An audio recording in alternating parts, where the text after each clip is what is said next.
Anime fans love their anime, so much that they love the studios that create them. The animators, the writers, the designers, the directors, every single one of them that breathe life into the franchises that we love so much. However, there's always been one big, gigantic stain that people can't help but be frustrated about. Why do animators get paid so little? Despite the industry having record numbers, constantly booming, so much money pumping into the anime industry, why do they get paid not even a living wage? This is the biggest question that has been plaguing the anime fans throughout the world for so many years. While sadly most of Japan is pretty tight-lipped about the inner workings of how they divvy up that cash flow, there are some leaks here and there that give us a bigger picture about what's going on. While I can't offer up the silver bullet that can save the industry, I have put together some data that really does paint a picture as to where that problem lies.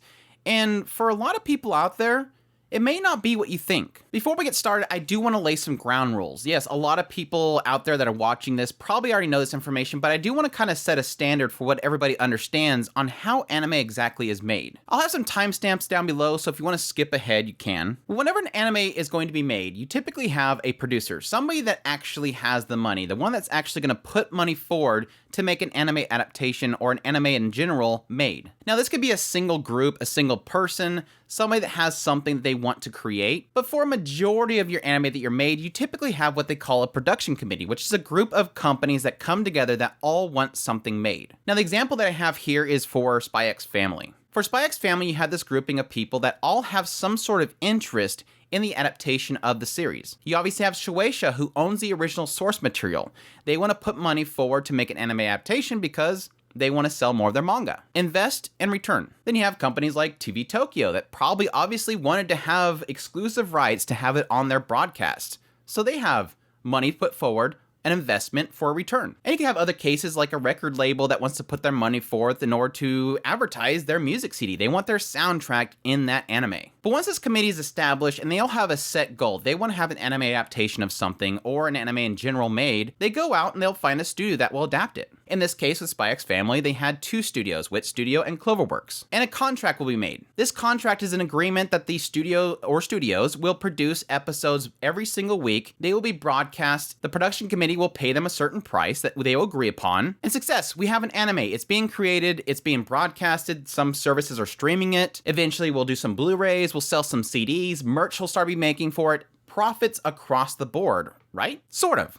One of the biggest misconceptions that I've seen along my years of covering anime is that a lot of people believe that everything that's kind of comes out of an anime itself goes to the studio. They say buy the Blu-rays, buy the figures, support the studios, support the animators. That's not necessarily true. You have to take into consideration that the studio is just a contractor. They don't own the IP. There's no guarantee that royalties or anything will go back to the studio. The only guaranteed is the initial contract and the base value of each episode, depending on the contract. While a general survey across the anime industry, one example that I can give is the Association of Japanese Animators. What this association does, they go out and they conduct surveys of the industry itself, and they come back with a lot of data about where money is going in the industry. And as you can see from this example, from this chart, you can kind of see there's a little bit of a discrepancy exactly where money goes. Yes, for TV and movies themselves, the studios themselves see a good portion of that money come back to them. Around 78% for TV broadcasts and 43% for movies. But it's when you come down the chart, that's where you start to see that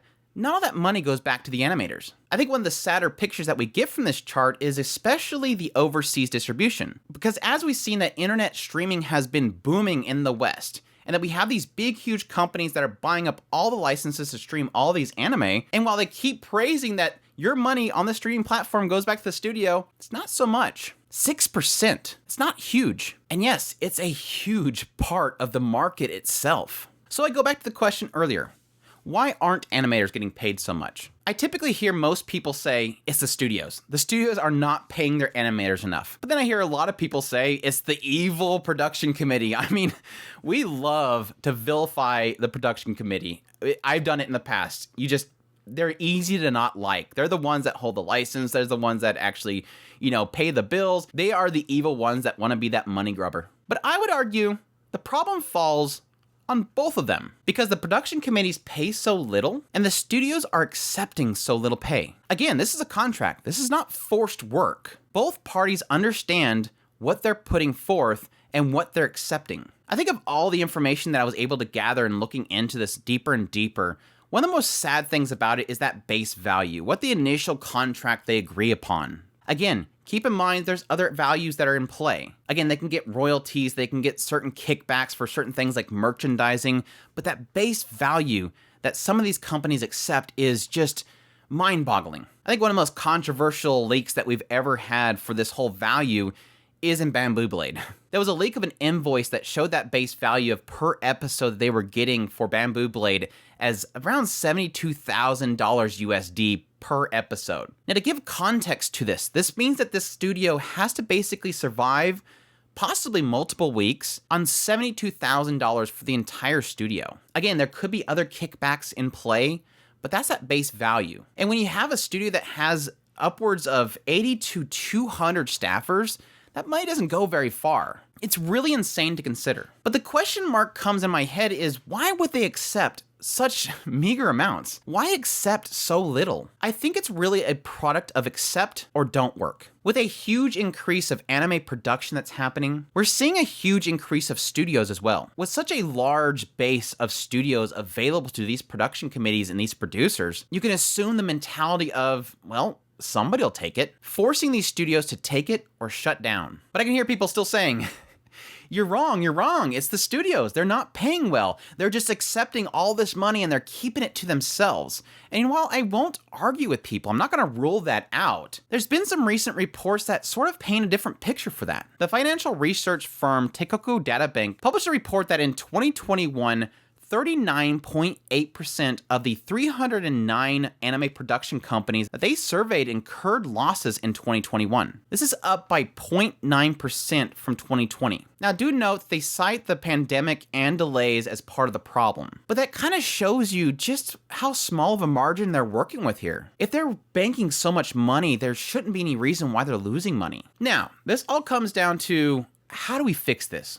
How do we fix this issue? I think the simplest advice that I can really give, and I would hope that it would be accepted, is just ask for more. These studios need to ask for more from these production committees, and don't accept so little. And I think that's where this is never gonna fix. Because like I stated earlier, if they don't accept it, somebody else will. And unless you get all the studios themselves all at the same time going, no, we won't accept things until you pay us more, nothing's ever gonna happen. They need to ask for more shares from what comes from their production. Yes, these are advertisements. For the most part, these anime are advertisement for the source material. They're advertisement for record labels. They need to realize at some point that advertisement means something and they should get a good kickback from it. Now, I do acknowledge these production committees, there's no reason why they should accept those terms, but something has to happen or it's going to break. Eventually, the future of animators is going to go away. All these animators that are scraping by, trying to survive until they hopefully become an anime director or something like that, it's going to dwindle eventually. The other solution is I believe that more of these companies should come at it from a perspective of trying to create their own content. For those who don't know, Kyoto Animation is almost a prime example of how I think a lot of studios should run. Kyoto Animation is sort of everything embodied in itself. One of the cool things they do is they do award ceremonies. So they do a contest and people will submit their written work and they'll choose one that's the best and award them with a publishing of it. And so what that allows them to do is go, now that they've published it, they own that and they can thus then do anime adaptations of it. And they own everything. They can do the merchandising, they can do the figures, they can do art books. They own it. And so they reap all the rewards of it. They don't have to rely on going to Shueisha or somebody to get some sort of written work, get money from them to produce it. But unfortunately, I do acknowledge that is a difficult task. That requires them to put out their own money. I can't expect that every single studio has the capability of creating their own content, taking that risk in to adapt something, nobody watches it, they make no money, and they just go bankrupt. And while I say that, there is a sign that certain companies are taking note of that structure. Recently, we learned about a collaboration known as JOEN, which this was Shueisha, Aniplex, Cloverworks, and Wit Studio coming together to sort of form a pact. And it's doing pretty much what Kyoto Animation does. This is sort of taking a publisher, a manufacturer, and animation studios and bringing them together so that they're more tight-knit about what they produce and hopefully, based on what they say on their website, provide more benefit, better working conditions to the creators themselves. Again, sort of insinuating that they want to get more of that money back to the people that create the animation. Now, time will tell if they're actually going to live up to those wild claims they made, but it still gives a hope.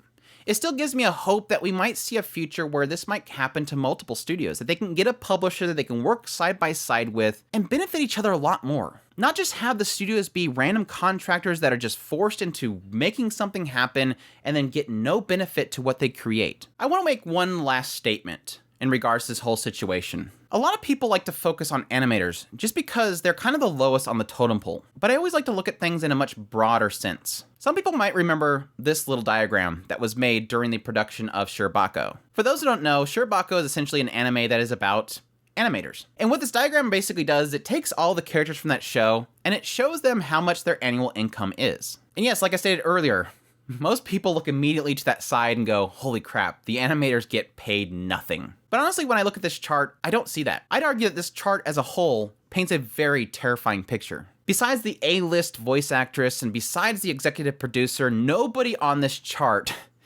is getting paid well. A large majority of them aren't even being paid a living wage. You have to take into consideration that a lot of these studios are based in big cities, places where living expenses are really high. And why I bring this up is that my hope, personally, isn't so much just the animators. I feel like the chart as a whole needs to be bumped up. Sure, have the executive producer getting paid $100,000 a year. Anything to bring everybody up to a living wage. Everybody up to a comfortable position. That's my hope. As a side note, I hate this chart because everybody always points out that this A-list actress gets paid six figures.